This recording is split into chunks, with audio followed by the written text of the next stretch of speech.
Which one is the first Assamese novel?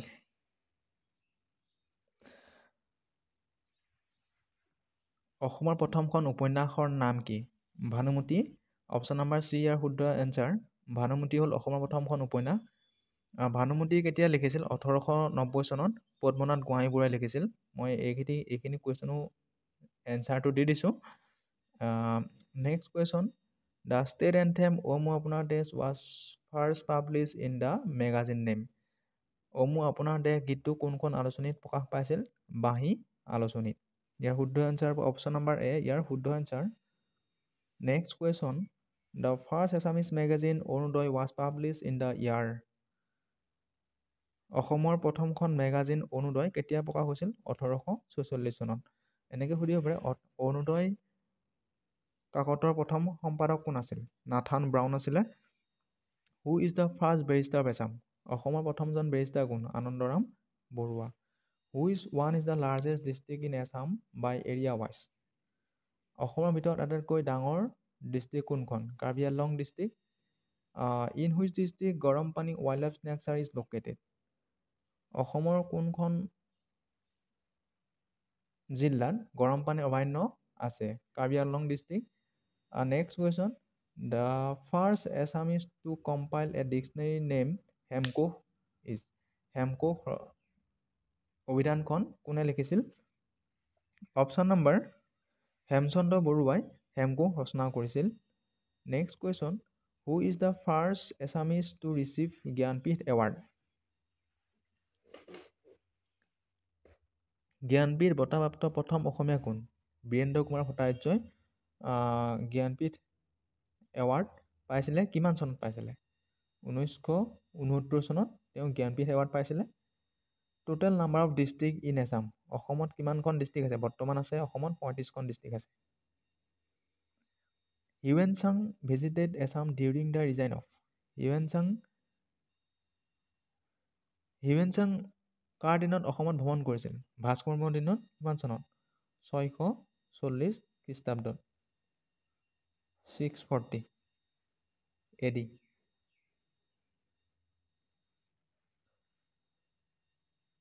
Next question, in which year Sukapha established Ahom kingdom in Charaideo?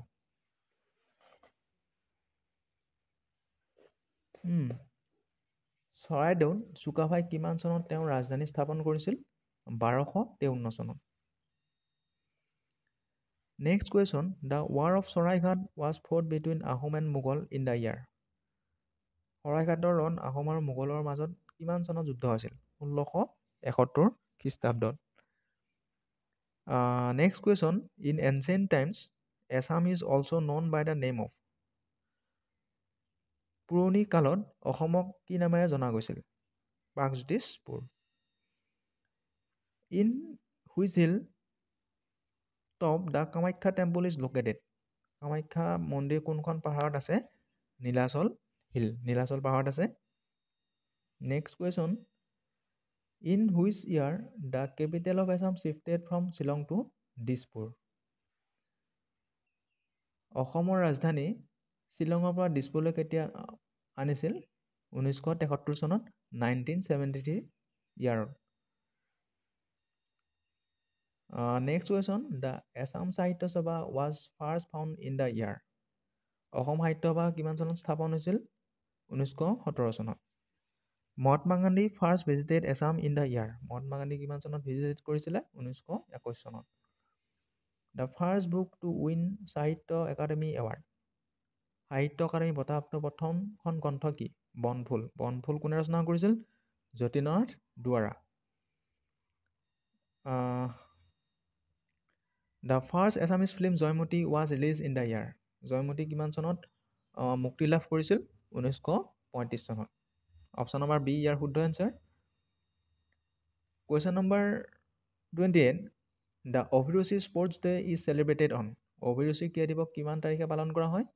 3 ছেপ্টেম্বৰত অভিৰুচি ক্ৰীড়া দিৱস পালন কৰা হয়। Question number 29, Bhogeswar Barua wins a medal in the ডেছ এছিয়ান গেমছ। ভোগেশ্বৰ বৰুৱাই কিমান চনত এছিয়ান গেমছৰ সোণৰ পদক লাভ কৰিছিল?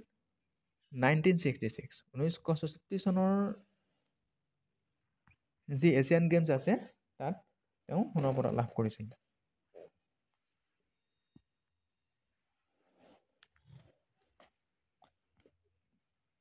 In which year national games was healed in Assam? In which year national games was healed in Assam? 2007।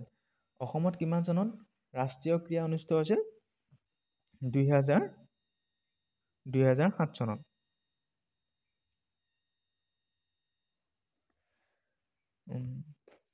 The Guwahati T auction centre was establish in the year.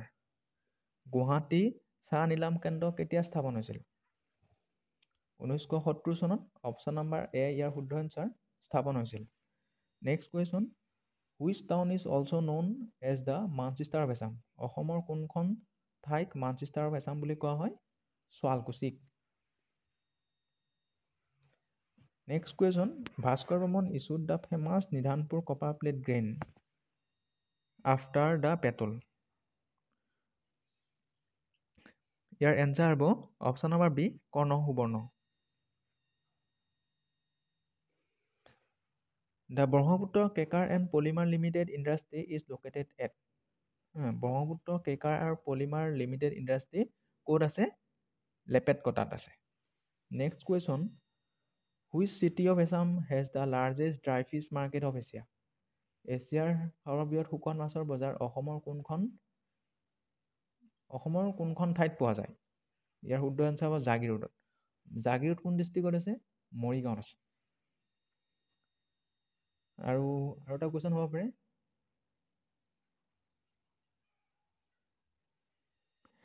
Next question, Guwahati university was established in the year. Guwahati university কেতিয়া স্থাপন হৈছিল? 1948 চনত স্থাপন হৈছিল।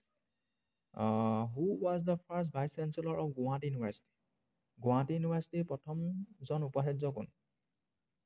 ইয়াৰ answer হ'ব option number A Krishnakanta Sandikoi. কিমান চনত? 1948 চনত।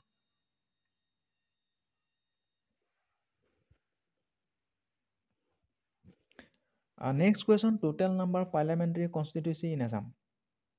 অসমত লোকসভাৰ আসন কিমানখন আছে? 14খন অসমত লোকসভাৰ আসন আছে। Next question, Lakshminath Bezbaruah is honoured with Lakshminath Bezbaruah is honoured with Rasaraj by Sahitya Sabha in the year. Lakshminath বেজবৰুৱাক কোন ৰসৰাজ উপাধি অসম সাহিত্য সভাই কিমান চনত প্ৰদান কৰিছিল? 1931 চনত। কোনে প্ৰদান কৰিছিল? নগেন্দ্ৰ নাৰায়ণ চৌধুৰীয়ে তেওঁক ৰসৰাজ উপাধি প্ৰদান কৰিছিল।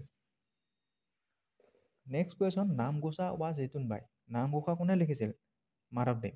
আৰু নামঘোষক আৰু কি নামেৰে জনা যায়? হেজাৰী ঘোষা। এইটো কুৱেশ্যন DME বা DHS আহিব পাৰে যে হেজাৰী ঘোষা বুলি কোনখন গ্ৰন্থ কোৱা হয়? নামঘোষা। আৰু নামঘোষা কোনে ৰচনা কৰিছিল? মাধৱদেৱ। হালধীয়া Soraye Baodhan Khai won the national film award for best feature film in the year. Haladhiya Soraye Baodhan খাই চলচ্চিত্ৰখনে ৰাষ্ট্ৰীয় চলচ্চিত্ৰ বঁটাপ্ৰাপ্ত ছবি কিমান চনত আছিলে? 1988 চনত, 1988 চনত। Gibbon wild life sanctuary is located. Gibbon national century ক'ত আছে? ইয়াৰ শুদ্ধ এনচাৰ অপশ্যন নম্বৰ ডি যোৰহাটত আছে। কুৱেশ্যন নম্বৰ 43, দ্য ফিল্ম হালধীয়া চৰায়ে বাওধান খাই ৱাজ ডাইৰেক্টেড বাই। হালধীয়া চৰায়ে বাওধান খাই কোনে পৰিচালনা কৰিছিল? অপশ্যন নম্বৰ বি ইয়াৰ শুদ্ধ answer Jahnu Barua. How much percent of the Indian land mass is covered by the state of Assam. ভাৰতৰ কিমান শতাংশ মাটিকালি অসমে আগুৰি আছে? কিমান শতাংশ মাটিকালি আগুৰি আছে? 2.39%। 2.39%, 2.39% ভাৰতৰ মাটিকালি আগুৰি আছে। ইয়াৰ শুদ্ধ এনচাৰ হ'ব option number B option number D. এইটো ভুল হৈ আছে। 2.39%, অপশ্যন নম্বৰ বি ইয়াৰ শুদ্ধ answer. Question number 45, which language is used by Sankardev to written Borgeet. শংকৰদেৱৰ বৰগীত কি ভাষাত লিখা হৈছিল? অপশ্যন নম্বৰ ডি ইয়াৰ শুদ্ধ এনচাৰ ব্ৰজাৱলী ভাষাত। এইটো কুৱেশ্যন আহিব পাৰে। The লিটাৰেচি rate of Assam according to 2011 census 2011 চনৰ লোকপিয়ল অনুসৰি অসমৰ সাক্ষৰতাৰ হাৰ কিমান আছিল 72.19 অপশ্যন নম্বৰ এ ইয়াৰ শুদ্ধ এনচাৰ এইটো আহিব পাৰে প্ৰত্যেকখন জিলাৰ সাক্ষৰতাৰ হাৰটো চাব লাগে অসমৰ সাক্ষৰতাৰ হাৰ কোনখন জিলাত বেছি কামৰূপ মেট্ৰত কোনখনত কম ধুবুৰীত কম 58% আছে আৰু অসমৰ আটাইতকৈ সাক্ষৰতাৰ হাৰ কিমান পাৰ্চেণ্ট আছে 78% আছে গুৱাহাটীত আছে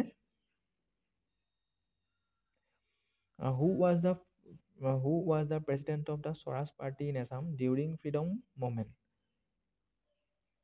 স্বৰাজ পাৰ্টি অসমৰ স্বৰাজ পাৰ্টিৰ প্ৰথমখন অধিৱেশনৰ সভাপতি কোন আছিল Taruram Phukan next question number 49 Gohain Kamal Ali built during the reign of Naranarayan runs from Gohain Kamal Ali ৰজা নৰনাৰায়ণে ক'ৰ পৰা ক'লৈ নিৰ্মাণ কৰিছিল কোচবিহাৰৰ পৰা লখিমপুৰ নাৰায়ণপুৰলৈ আচ্ছা next question what was the similarity among Hem Saraswati Kabiratna Saraswati and Haria Bipra Hem Saraswati Kabiratna Saraswati আৰু হৰিয়া বিপ্ৰৰ মাজৰ পাৰ্থক্যটো কি চিমিলাৰিটিটো কি আছে অল ৱেৰ কামৰূপী পয়েট তেওঁলোক প্ৰত্যেকজনে কামৰূপৰ কবি আছিল in which year Mughal attack from Ahom kingdom for first time মোগলে প্ৰথম আহোম ৰাজ্য কিমান চনত আক্ৰমণ কৰিছিল 1615 চনত what was the staple crop in ancient Assam rice Sandibor was the great grandfather of Ahom year answer হ'ব option number B Sankardeva the Silhaku stone bridge of North Guwahati destroyed due to earthquake in the year Silhaku stone bridge উত্তৰ গুৱাহাটীৰ কোনটো ভূমিকম্পত ধ্বংস হৈছিলে 1897 চনৰ ভূমিকম্পত শিলাকু stone bridge উত্তৰ গুৱাহাটীত থকা শিলাকু ষ্টন ব্ৰিজখন ধ্বংস হৈছিলে question number 56 which Ahom king excavated the Joysagar tank in memory of his mother Joymoti at Rangpur